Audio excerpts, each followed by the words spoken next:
सब गोटा के हम अभी स्थित छी सतना में डीएलएड के जो है से एग्जाम हमरा सबके खत्म भ गेल आ ई सब देख रहल छी जते ई अबै है कोई गबड़ोरा के है कोई चतरा के है कोई भकुआ के छे बड़ा नीक लगे है।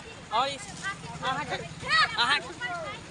देखियो अहाँ के घर कत भेल से कहियो त मैनापट्टी भेले। देखियो मैनापट्टी कत नजदीक है खजौली हर जगह जो है से खजौली के जगह से मतलब अपना मिथिलांचल के मधुबनी के लगभग हमरा लगे 80% आदमी जो है से डीएलएड के एग्जाम दे रहा है। तो बड़ा खुशी होई छी। और अहाँ सबके बता दी कि इनका सबसे मिलला के बाद जो है मैथिली में बजे के जो मतलब गजबे है इस जगह सब आदमी जो है सब बाज रहा है हिंदी में। हम सब मैथिली में बजे छी चाहे कॉलेज में जाए छी चाहे कॉलेज के अंदर जाए छी। अहाँ के नाम की भेलियो? शुभ नाम भेल अनिल कुमार। कत घर?